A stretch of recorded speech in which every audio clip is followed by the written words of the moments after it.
Oke, Tribuners, Assalamualaikum warahmatullahi wabarakatuh dan selamat malam dimanapun Anda berada. Semoga Anda sehat selalu, Anda diberikan nikmat oleh Tuhan Yang Maha Kuasa.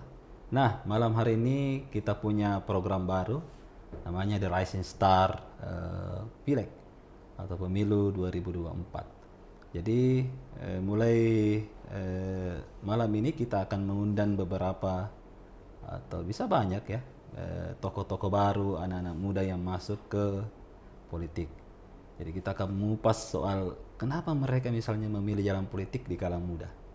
Apa yang mereka lihat, kemudian bagaimana aktivitasnya, siapa mereka, kemudian kira-kira mereka akan berbuat apa pada ketika nanti di parlemen. Oke, malam hari ini kita mengundang tamu spesial, masih ganteng dan tentunya masih jomblo, belum menikah. Oke, Dokter Ical. Assalamualaikum Pak Dok. Waalaikumsalam warahmatullahi wabarakatuh. Sehat? Alhamdulillah sehat. Alhamdulillah. Mungkin bisa disapa dulu Tribuners kita pada malam hari ini. Assalamualaikum warahmatullahi wabarakatuh. Selamat malam para Tribuners Makassar dan Sulawesi Selatan. Perkenalkan, nama saya Dr. Fahri Salah Rahman Husain, biasa dipanggil Dr. Ical. Calon anggota legislatif dan alhamdulillah untuk sekarang menjadi pemilik suara terbanyak dari Partai Kebangkitan Bangsa Dapil 1 Kota Makassar yang meliputi Kecamatan Ujung Pandang, Makassar dan Rapocini. Ini ada tadi satu clue pemilik suara terbanyak dan Tribuners sebagai info ini sudah ditetapkan ya tadi malam ya. Tadi malam di penetapan di Dapil 1 suaranya 12.103. 12.103. Alhamdulillah. Alhamdulillah. Coba ceritakan sedikit Dok. Bagaimana sebenarnya perjuangan dokter ini pertama kali masuk politik, kemudian bisa meraih suara sebanyak itu? Jadi kemarin memang pertama kali masuk di politik itu di bulan 5 itu memang saya berada di persimpangan. Persimpangan maksudnya sudah maju ujian proposal untuk S2, bersiap untuk lanjut ke jenjang spesialis atau malah mengubah menjadi anggota dewan. Itu memang dua pilihan yang saya tawarkan ke orang tua. Dan setelah melakukan pada saat umroh bersama kedua orang tua, Bapak menyarankan masuk politik saja, masuk caleg melalui partai PKB, dan setelah disampaikan oleh Bapak seperti itu, ya alhamdulillah setelah pulang dari umroh langsung mendaftar sebagai calon anggota legislatif, dan pada bulan 6 2023 kita sudah mulai jalan. Kita memang jalan lebih awal karena seperti itu kita tahu bahwa dapil pertarungan kita dapil 1 adalah yang dikatakan selalu masyarakat Kota Makassar adalah dapil neraka. Iya, betul. Di mana itu adalah pusat dari Kota Makassar. Iya. Ujung Pandang, Makassar dan Rapocini. Di mana kursinya juga yang paling sedikit di antara 5 dapil. Dengan jumlah pemilih juga yang sangat ketat untuk diraih. Di mana demografi dari pemilih juga sangat berbeda-beda setiap kecamatannya. Jadi kita memang langsung berpatokan kita harus mulai start lebih duluan dari yang lain. Kita start di bulan 6, mulai membentuk tim sampai setelah mulai masuk masa kampanye baru kita jalan sesuai dengan peraturan kampanye. Tapi itu yang kita jalankan adalah orang yang sudah kita data dari bulan 6 sampai bulan 10. Jadi memang tidak amburadul. Jadi kita sudah memang punya tim di masing-masing kecamatan, dan setelah mulai masa kampanye kita cuma jalan di yang sudah terdata saja. Betul. Dan ini efektif juga ya. Alhamdulillah kalau dilihat dari hasilnya efektif. Iya, efektif sekali. Jadi Tribuners, bagi Anda politisi muda ini yang mungkin mau bertarung, bisa nanti dikonek-konek ke Pak Dokter nih. Pak Dok, ini kan meraih suara itu sangat tidak mudah, apalagi baru di politik. Meskipun kita kenal ayahanda Pak Dr. Ical, tapi tidak jarang sekali kita dengar bahwa dia mau mengizinkan putranya untuk masuk ke politik. Saya kira kenapa misalnya tidak mengikuti jejak dari ayahanda menjadi seorang guru atau dosen di kampus? Iya, bukan tidak mau mengikuti jejak. Jadi orang tua memang mengatakan bahwa kalau kita masuk di politik, semestinya juga kita bisa mengajar sebagai dosen, dosen bantu atau dosen panggilan di universitas. Dan sekarang saya melakukan itu. Saya sekarang terdaftar sebagai dosen bahasa Mandarin di Universitas Negeri Makassar, sekaligus juga sekarang telah dibuka Fakultas Kedokteran di Universitas Negeri Makassar. Jadi saya juga masuk sekarang jadi dosen bantu sebagai Fakultas Kedokteran Universitas Negeri Makassar. Jadi tetap jalan ya. Tetap. Jadi hal yang kalau ketertarikan sendiri selain tadi arahan atau bisa juga dibilang restu dari orang tua, ketertarikan pribadinya ini yang memang saya putuskan menjadi seorang politisi. Apa sih, Dok? Memang saya di rumah itu sering berbincang dengan Bapak semestinya. Berbincang tentang politik Indonesia, politik Kota Makassar khususnya. Cuma sering-sering saja jadi lawan bicara Bapak saja. Jadi lama-kelamaan juga saya tahu tentang politik. Dari situlah saya juga berpikir kenapa tidak saya yang turun. Dan di 2019 juga saya sempat membantu teman saya maju jadi caleg juga di Dapil 1. Saya lihat keadaannya bagaimana. Ya pada 2024 ini bismillah maju dan hasilnya seperti ini. Alhamdulillah. Jadi memang agak panjang memang anunya ya, agak panjang memang pembelajarannya. Iya, ya. Tidak langsung turun. Tidak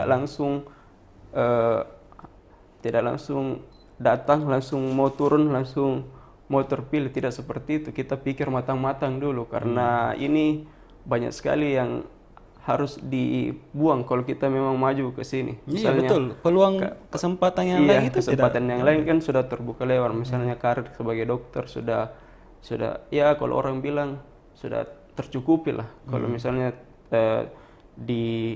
tetap di bidang saya sendiri seperti itu. Tetapi kenapa saya mau maju sebagai politikus ataupun calon anggota dewan seperti itu, karena saya ingin memajukan kesehatan semestinya. Kesehatan untuk masyarakat Kota Makassar. Itu intinya semestinya. Ya, kalau kita lihat memang Tribuners ya, di kota itu tidak ada kayaknya yang jadi dokter sekarang di legislatif sini ya, menurut pengamatan kita.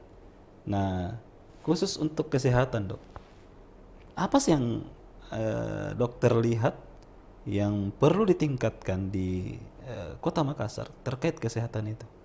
Ya, kalau kesehatan Kota Makassar, jadi begini, saya selalu berpikiran bahwa mungkin ada anggota dewan sebelumnya yang berasal dari dunia kesehatan, tapi saya tidak tahu dia pernah bekerja langsung di bagian vaskes terbawah dari kesehatan di Kota Makassar atau tidak sebelumnya.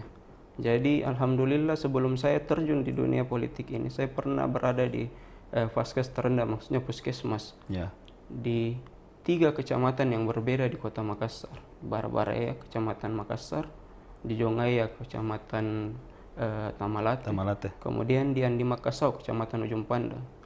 3 vaskes terendah, dan saya sempat bekerja di Rumah Sakit Plamunia, itu pun Kecamatan Ujung Pandang juga. Jadi dari ketiga vaskes yang saya tempati, memang kalau dibilang program kesehatan yang ditawarkan oleh pemerintah Kota Makassar itu sudah cukup bagus sekali.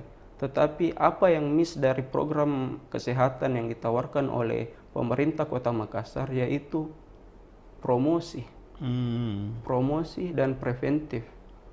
Jadi orang-orang seakan berpikir bahwa kesehatan, atau masyarakat Kota Makassar itu berpikir bahwa kesehatan itu hanya pada kuratif atau pengobatannya saja. Tidak ada, dia berpikir sebelumnya ada promosi dan ada preventif, pencegahan. Promosi ini apa? Untuk mempromosikan program-program yang sudah dimiliki oleh pemerintah Kota Makassar sebelumnya. Semestinya program dari puskesmas itu sudah cukup bagus, malahan bagus sekali semestinya. Obat gratis untuk program penyakit-penyakit metabolik seperti tekanan darah tinggi, gula darah, kolesterol, asam urat itu gratis semestinya obatnya selama 1 bulan. Kalau masyarakat terdaftar, kalau masyarakat dicek dulu kemudian didaftarkan, jadi dia bebas mengambil obat selama 1 bulan. Tetapi masih banyak masyarakat yang belum mengerti program tersebut. Nah, inilah yang saya lakukan selama masa kampanye kemarin. Saya turun melakukan pemeriksaan kesehatan secara gratis sekaligus menyampaikan itu. Saya akan membuat suatu aplikasi kesehatan. Guna aplikasi kesehatan ini adalah gratis untuk seluruh masyarakat Kota Makassar, khususnya Dapil 1. Insya Allah nanti dengan hanya memasukkan database dari nomor NIK KTP, dia sudah bisa konsultasi langsung dengan dokter yang ada dalam situ. Saya sendiri atau teman-teman dokter saya. Selama masa kampanye kemarin saya memang punya tim dokter yang turun bersama-sama bergantian untuk di setiap daerah, di setiap kelurahan di Kota Makassar, khususnya 3 kecamatan ini tadi. Setelah itu kami sampaikan bahwa kami akan membuat suatu aplikasi.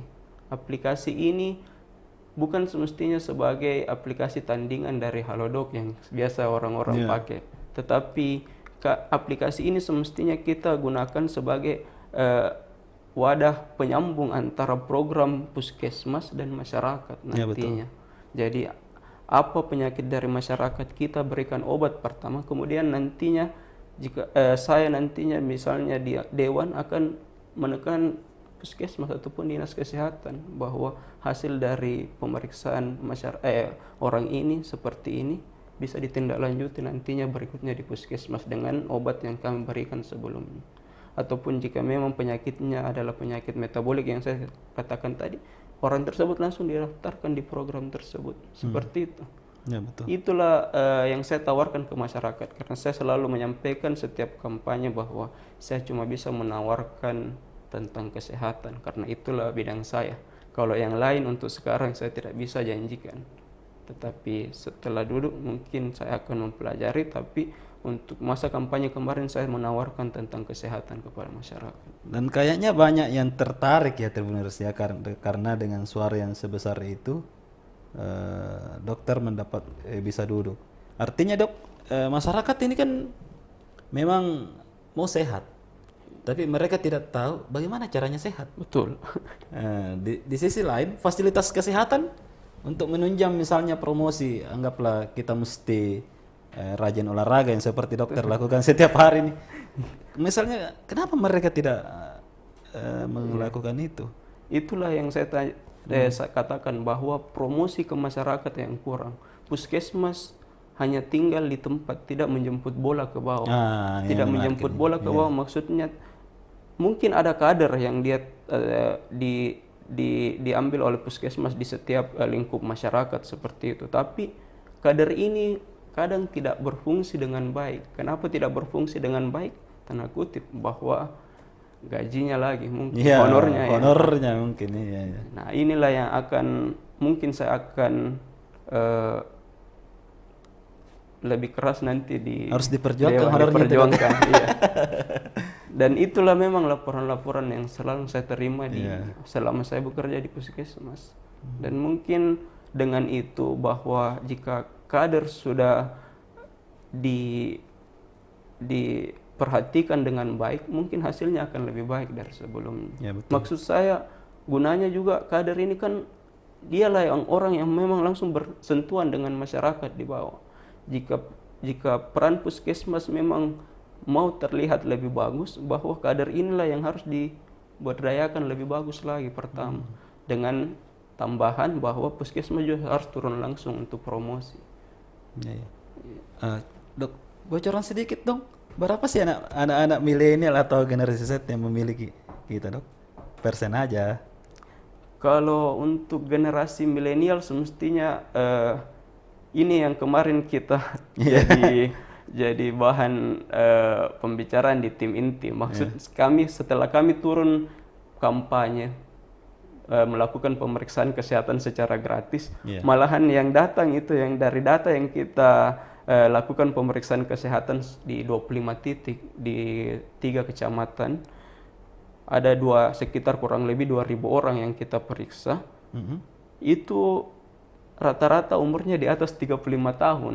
Memang bukan pemilih generasi Z yang kita bilang tadi atau milenial.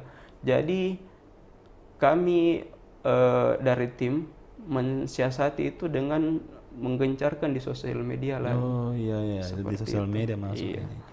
Jadi memang dari database juga yang kami punya, database pemilih, memang generasi milenial ini agak kurang dibanding usia 35 tahun ke atas. Tetapi kami kemarin berharap bahwa di hari pemilihan nanti dari sosial media inilah mereka memilih kita. Dan alhamdulillah seperti mungkin generasi milenial juga yang memilih suara-suara sumbang yang masuk ke saya. Karena kita tidak tahu, karena jujur saja di pemilihan tanggal 14 kemarin kami cuma menggarap 420-an TPS dari 728 TPS yang ada di Dapil 1 Kota Makassar ini. Tetapi setelah penghitungan kemarin cuma sekitar kurang 20 TPS yang tidak terisi. Jadi semua terisi. Itu yang kami cukup alhamdulillah, dan cukup berterima kasih kepada masyarakat Kota Makassar atas kepercayaannya dari hasil pemilihan kemarin. Siap-siap dok. Sebelum kita agak serius lagi nih, dokter ini kayaknya sangat suka olahraga ya, dan disampaikan langsung saya lihat di medsos. Itu mungkin salah satu promosi ya? Iya, itu yang memang kita promosikan. Maksud saya bahwa saya mempromosikan tentang kesehatan. Kesehatan itu bukan cuma pengobatan, tetapi ada juga olahraga. Iya, untuk mencegah penyakit itu datang. Jadi memang tagline kami yaitu Makassar lebih sehat, jasmani dan rohani. Kalau jasmaninya tanya dokter, kalau rohaninya ya karena di PKB ya. Nah, rekornya ini juga Tribuners, Anda mesti, saya harus kasih tahu bahwa Pak dokter ini bukan anak wali kota. Bukan anak kepala daerah, dan bisa meraih suara yang sangat besar di Kota Makassar. Tidak ada bantuan pemerintah kota dok. Alhamdulillah. Meskipun pernah di situ ya, atau camat lurah seperti itu. Jadi memang Pak dokter ini bergerak sendiri dengan jaringannya, sehingga bisa meraih itu. Kemudian membuat sejarah juga ya. Iya, di Dapil 1. Di Dapil 1 baru rekor tertinggi suara. 12.103, mungkin di seluruh dapil. Di dapil di Makassar baru itu dok yang tertinggi. Itu, iya. Dan rekor juga di Dapil 1 pertama kali PKB mendapat kursi. Ya, itu sejarah tuh. Itu sejarah.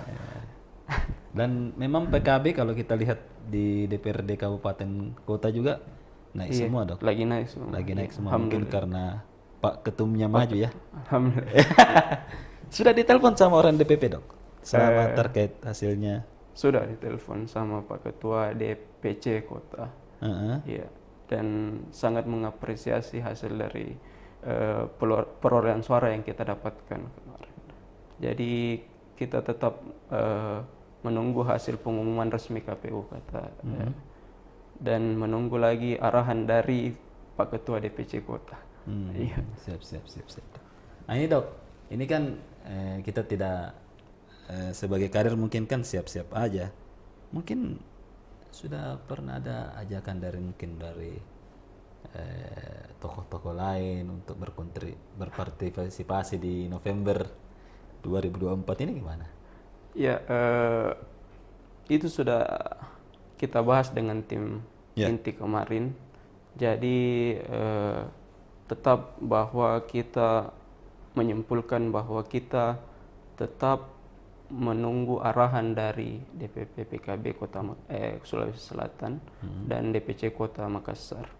Bagaimana arahan dari DPC partai? Apakah ada calon yang akan diusung dari partai PKB? Siapa yang dipilih dari DPC? Kita serahkan ke DPC. Tetapi kita juga tetap berpandangan bahwa kita melihat dulu aturan-aturan yang nantinya Udah perlu mundur, Dok. Ya, ini yang kita tanya. Kalau nggak perlu mundur ya, dan ada arahan dari DPC kota kita. Kalau memang ada arahan kita siap, insya Allah. Iya ya, karena sudah ada modal besar, Dok, ya, 12.000 di Kota Makassar dan punya program yang bisa dikembangkan di eksekutif tuh. Betul. Iya, karena kalau kita lihat di dinas kesehatan, kalau dia hanya mengandalkan di puskesmas sampai sekarang agak susah, Dok. Ini kan sudah digital ini. Betul, digital. Kira-kira program itu ingin dikembangkan lagi ke dapil lain, Dok? Iya, memang saya sampaikan selama masa kampanye kalau program yang kita laksanakan ini berhasil dan nantinya saya duduk di dewan dan ada anggota dewan yang lain dari dapil lain ingin menggunakan program tersebut, kita berikan program tersebut, tetapi tetap intinya gratis. Tidak ada pungutan biaya sama sekali. Jadi obat yang kita berikan adalah obat-obat dasar yang tersedia sama dengan yang tersedia di puskesmas. Kita berikan pada penanganan pertama, setelah itu kita laporkan ke vaskes terdekat dari orang tersebut atau masyarakat tersebut. Iya. Dan ini jadi itulah kenapa kita lakukan, supaya puskesmas juga tetap menjalankan fungsinya. Apa namanya, Dok? Aplikasinya sudah ada? Saula Tabe, Dok. Oh, Tabe, Dok. Iya, ada Makassarnya sedikit. Iya. Itu bisa diinstal di Play Store? Insya Allah bisa diinstal. Jadi memang kita mulai bekerja dari sekarang sampai dari masa pelantikan nanti. Jadi setelah kita bekerja dari sekarang, kalau memang aplikasinya sudah jadi, kita akan turun sebelum masa pelantikan nanti untuk mempromosikan ke dapil-dapil, khususnya di basis-basis saya. Ya, betul kemarin. Di Makassar ya? Di Makassar, khususnya dapil 1 kemarin. Dapil 1 di Kecamatan Makassar. Kecamatan Makassar, Rapocini. Oh, Rapocini juga. Dua ini Kecamatan Makassar dan Rapocini menjadi dua basis andalan kami kemarin pada pemilihan 14 Februari. Jadi memang kami menargetkan dua kecamatan ini target suara besar. Bukan kami tidak menghitung kecamatan Ujung Pandang, tetapi dari letak demografi dari Ujung Pandang memang dengan jumlah pemilih yang ada di sana, kita berpikir bahwa lebih bagus kita fokus di dua kecamatan ini dibanding kita bertarung di kecamatan Ujung Pandang. Efektif, efisien. Iya, efektif dan efisien itu intinya memang. Apalagi kan kalau pemetaannya di Ujung Pandang itu ada Erik Horas di situ. Iya. Jadi kalau kita lihat di Ujung Pandang itu jumlah TPS ada 77. Sedangkan di Kelurahan Minasaupa itu jumlah TPS 69. Oh, kecil ya. Itu cuma beda 8 TPS. Kalau kita bertarung di Ujung Pandang dibanding kita bertarung di Minasaupa, kita akan lihat bagaimana hasilnya nanti pasti akan timpang. Kalau kita lebih fokus di satu kecamatan dibanding satu kelurahan dengan jumlah lingkup yang lebih kecil tetapi jumlah TPS yang hampir sama. Siap. Ini agak sedikit teknis kita bahas, Tribuners.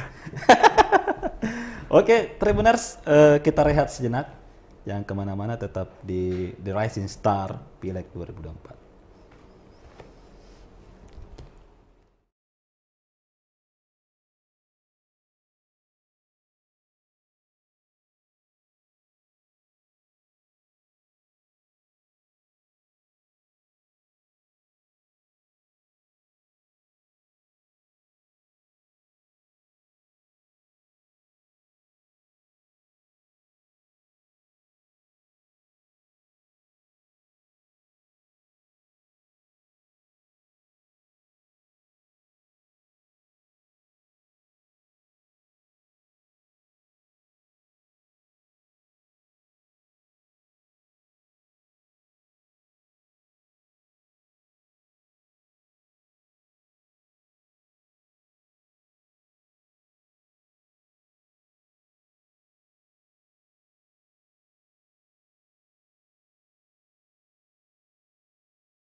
Kembali lagi di The Rising Star Pileg 2024 dan masih bersama dengan Dr. Ical di sini.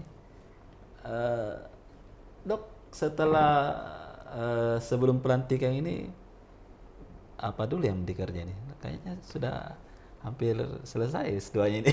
Ya, itu kemarin setelah ada hasil yang kita dapat, memang saya langsung dengan tim berfokus ke kita mau soan dulu ke tim-tim yang sudah memilih kita. Berterima kasih ke teman-teman tim di setiap kecamatan, di setiap kelurahan yang sudah membantu kami mendapatkan suara seperti itu.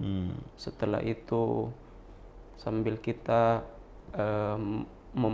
berproses untuk membuat aplikasi yang kita janjikan selama masa kampanye tersebut, dan juga saya sudah meninggalkan kuliah ini S2 selama satu semester. Iya, satu semester hampir setahun.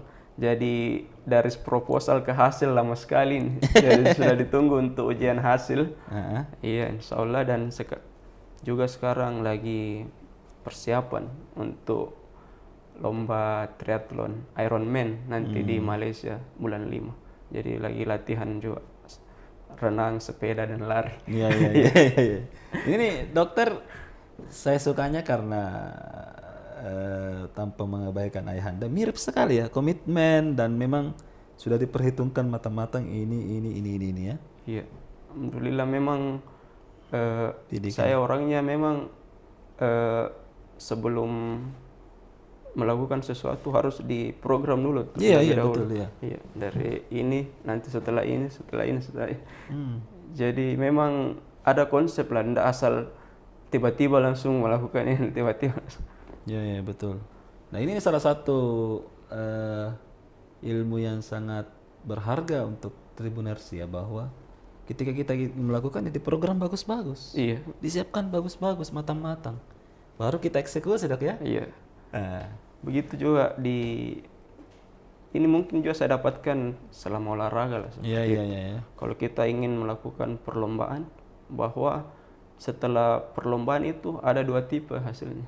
Ada orang yang finish, tapi finishnya capek sekali. Tapi ada yang dikatakan orang finish strong. Finish strong itu apa? Orang yang finish dengan sehat-sehat saja, santai, maksudnya tidak terlalu capek, bisa tersenyum, tidak ada sesuatu yang cedera seperti itu. Itu kenapa bisa terjadi, karena ada program sebelumnya dia lakukan, ada latihan teratur yang dia lakukan.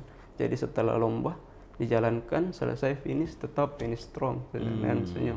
Seperti itulah mungkin yang kita lakukan, bahwa sebelum melakukan sesuatu harus ada memang konsep, memang ada program-programnya, sehingga apa yang kita lakukan ke depannya bisa sesuai target.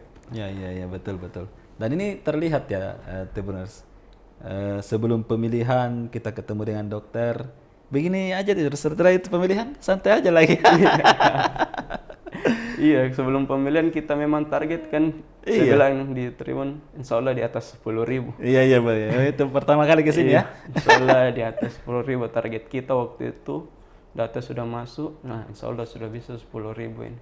Tapi memang akhir-akhir kita lihat peta pertarungan, saya memang ditelepon sama ketua DPC kota PKB, bisa 10.000, saya bilang mungkin bisa 12.000 sampai 13.000. Hasilnya 12.100. Iya. Dan sesuai target, alhamdulillah. Alhamdulillah. Jadi memang Pak Dr. Ical ini sudah memang menargetkan segitu, kemudian dikerja bagus-bagus ya dok ya. Iya. Dan nampaknya ini sangat memberikan sebuah inspirasi. Dan Tribuners, dokter hanya bicara di media itu sebelum pemilihan untuk konferensi pers hanya satu kali. Bahwa kita akan target segitu 7 hari sebelum pemilihan. Iya. Kita target segitu, segitulah hasilnya. Jadi memang ini hampir sama dok ya, di politisi-politisi lain juga kita lihat, mereka hanya satu kali bicara yang dulu ini ya, target kita mau berhasil, langsung berhasil, seperti itu. Dan ini memang kayaknya menjadi sebuah role model untuk politis saat ini ya, satu kali saja kita umumkan, setelah itu kita kerjakan program-programnya. Seperti itu, Dok ya? Iya, mungkin seperti itu yang kita lihat bisa kita lihat semestinya di Pilcaleg 2019. Bagaimana di Pilcaleg 2019 itu memang baliho ataupun APK-APK itu hampir sama dengan sekarang. Tetapi orang yang turun kampanye itu masih masif dibanding sekarang.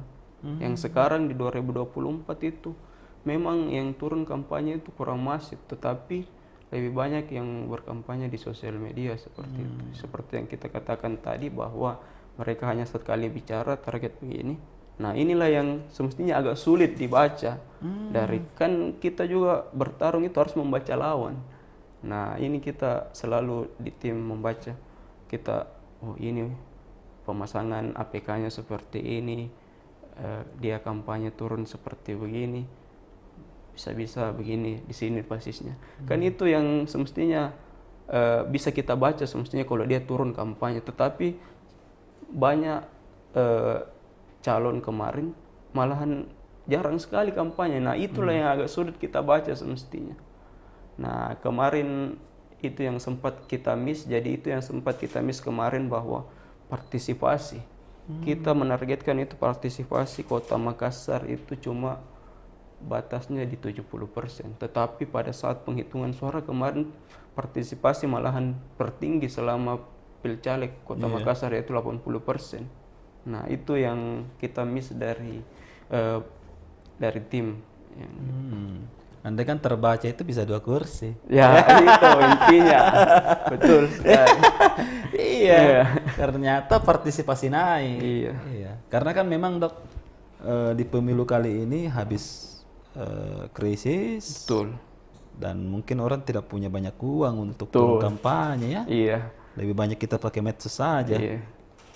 Nah, seperti itu, Dok. Nah, setelah mungkin sebelum pelantikan ini, Dok, apalagi nih yang akan diprogram-programkan?